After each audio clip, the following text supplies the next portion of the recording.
21শে জুলাইয়ের সেই চিরচেনা গর্জন আজ স্তব্ধ। এক সময়ের 21শে জুলাই ছিল তৃণমূল কংগ্রেসের একচ্ছত্র ক্ষমতার বহিঃপ্রকাশ। ভিক্টোরিয়া হাউসের সামনে যেদিন নামতো জনতার ঢল, তা আজ কার্যত 3 ভাগে বিভক্ত। বদলে যাওয়া রাজনৈতিক সমীকরণে কি তবে মলিন হচ্ছে সেই চেনা উৎসবের রং? দেখুন।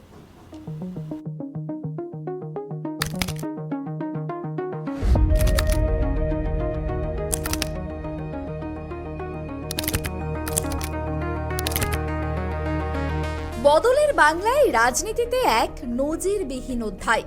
এক সময়ের সেই চেনা ছবি আজ উধাও। যে 21শে জুলাই একসময় ছিল তৃণমূল কংগ্রেসের একচ্ছত্র ক্ষমতার বহিঃপ্রকাশ, যে ধর্মতলার ভিক্টোরিয়া হাউসের সামনে নামতো জনতার ঢল, সেই 21শে জুলাই আজ স্পষ্টতই 3 ভাগে বিভক্ত। 21শে জুলাইয়ের আগে শিয়ালদহ কিংবা হাওড়া স্টেশন জুড়ে যে ঠিক থেকে ভিড় চোখে পড়ত, হাজার হাজার কর্মীর ঢল নামতো শহরের রাজপথে, সেই দৃশ্য আজ কার্যত অতীত। পালা বদলের পর প্রথম 21শে জুলাই, আর এই মুহূর্তে কর্মীদের মনের অবস্থা বাংলা চলচ্চিত্রের মান্নাদের সেই গানের লাইনের মতো, আমি কোন পথে যে চলি। তার কারণ ঋতব্রত তৃণমূলের তরফ থেকে গান্ধী মূর্তির পাদদেশে হচ্ছে এই 21শে জুলাইয়ের মহাসমাবেশ। অন্যদিকে মমতা বন্দ্যোপাধ্যায় অর্থাৎ কালীঘাটপন্থী তৃণমূলের তরফ থেকে 21শে জুলাই করা হচ্ছে তারামণ্ডলের কাছে। এবার এরই সঙ্গে কংগ্রেসের তরফ থেকে শহীদ মিনারে করা হচ্ছে 21শে জুলাইয়ের সমাবেশ। তবে কর্মীরা এখন কোন পথে যাবেন সেই নিয়ে আলোচ্য বিষয় রাজ্য রাজনীতি তোলপাড়। তবে 21শে জুলাইয়ের প্রস্তুতি ঠিক কিরকম, ঠিক আগের দিনে এই রিপোর্টের মধ্য দিয়ে আমরা দেখানোর চেষ্টা করব কেটিভি বাংলার মধ্য দিয়ে। চলুন।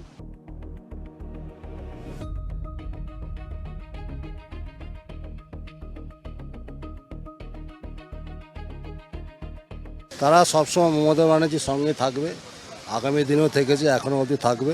ঋতব্রত মণ্ডল উনি হচ্ছে সিপিএম থেকে এসছেন, প্রাক্তন, আমাদেরও এখন প্রাক্তন হয়ে গেছে, বহিষ্কৃত নেতা। তো ওনার কথাতে কেউ যাবে না। যারা সত্যি করে তৃণমূল কংগ্রেসটা করে তারা মমতা ব্যানার্জির সঙ্গে থাকবে। আপনারা কর্মীরা মমতা একদম, আমরা কর্মীরা মমতা ব্যানার্জির সঙ্গে থাকবো। কালকেও আমরা 21শে জুলাই মমতা ব্যানার্জির সভাতেই আসবো। আদালত তো বলেছে যে 2500-এর মধ্যে রাখতে, কিন্তু আমার মনে হয় না ওটা 2500-এর মধ্যে সীমিত থাকবে।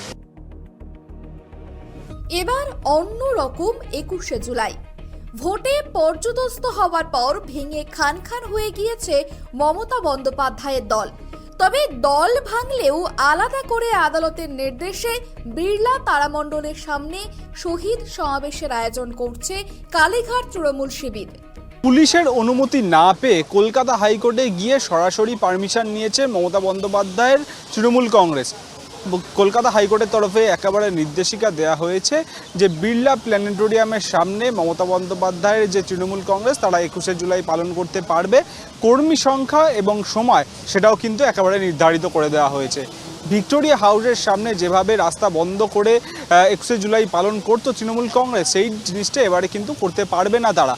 বিড়লা প্ল্যানেটোরিয়ামের সামনে এমনভাবেই করতে হবে মঞ্চ বা কর্মীদের সংখ্যায় আয়োজন বা কর্মীদের বসার জায়গা, যাতে অন্য পাশের রাস্তা সম্পূর্ণভাবে খোলা থাকে, তেমনটাই কলকাতা হাইকোর্টের নির্দেশ। এবং 21শে জুলাইয়ের আগের দিন আমরা দেখতে পাচ্ছি একেবারে হাইকোর্টের নির্দেশ মেনেই কিন্তু এখানে মঞ্চ প্রস্তুতির কাজ চলছে।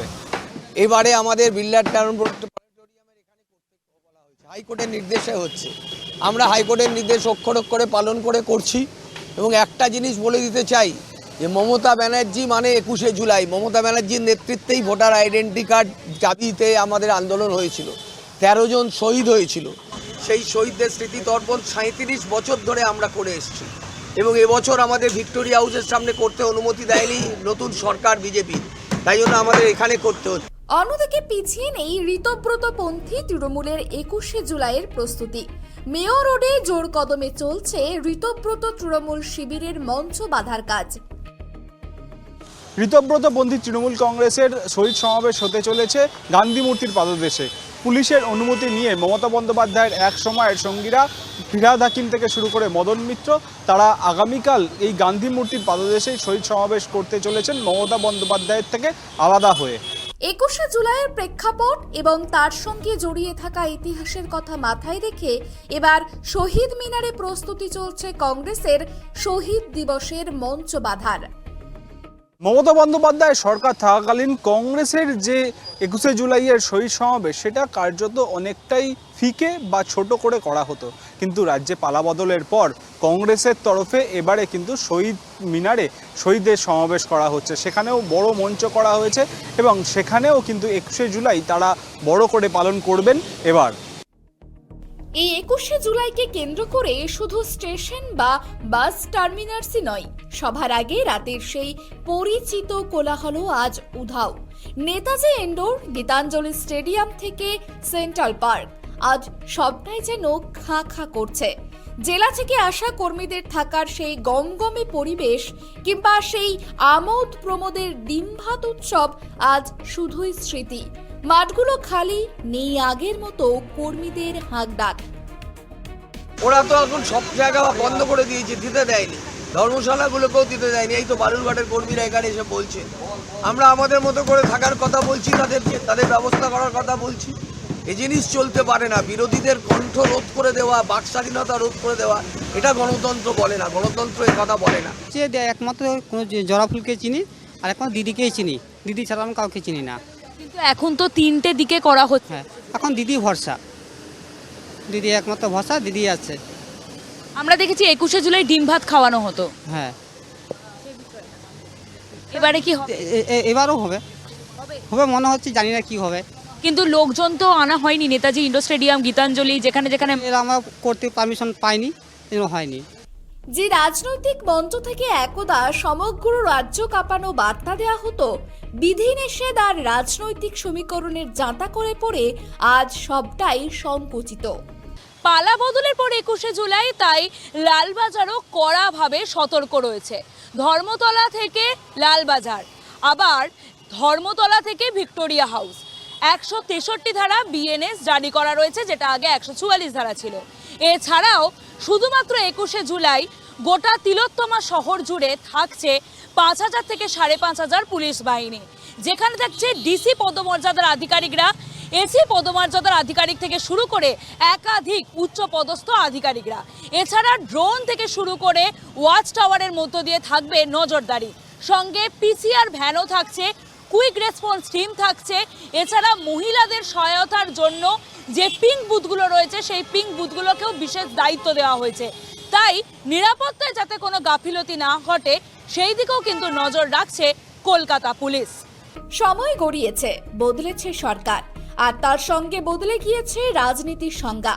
21শে জুলাইয়ের এই চেনা মঞ্চ আজ টুকরো টুকরো, এ কেবলই কি সময়ের দাবি, নাকি রাজনীতির বাতাবরণ বদলে যাওয়ার বড় ইঙ্গিত?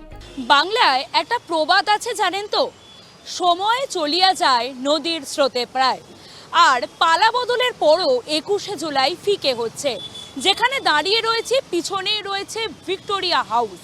ধর্মতলায় এই ভিক্টোরিয়া হাউসের সামনে পালা বদলের আগে তিল ধারণের জায়গা থাকতো না 21শে জুলাই, আর আজ এই ভিক্টোরিয়া হাউসের সামনে খাঁ খাঁ করছে জারি 163 ধারা। বলা যেতে পারে 21শে জুলাই এইভাবেই তার জৌলস হারিয়েছে। 3 জায়গায় 21শে জুলাই কেউ আসবে কংগ্রেসের বক্তব্য শুনতে, কেউ আসবে মমতা বন্দ্যোপাধ্যায়ের বক্তৃতা শুনতে, কেউ বা আসবে ঋতব্রত বন্দ্যোপাধ্যায়ের বক্তৃতা শুনতে। কিন্তু না, সেই একজন নেত্রী মমতা বন্দ্যোপাধ্যায়ের বক্তৃতা শুনতে সব কর্মীরা দলে দলে আর আসবে না। তাই বলা যেতে পারে পালা বদলের পর ফিকে হয়েছে এই 21শে জুলাই। ক্যামেরায় স্বপন রায়ের সঙ্গে সুকৃতি ভট্টাচার্য, অভ্রদীপ দাসের রিপোর্ট, কেটিভি বাংলা, কলকাতা।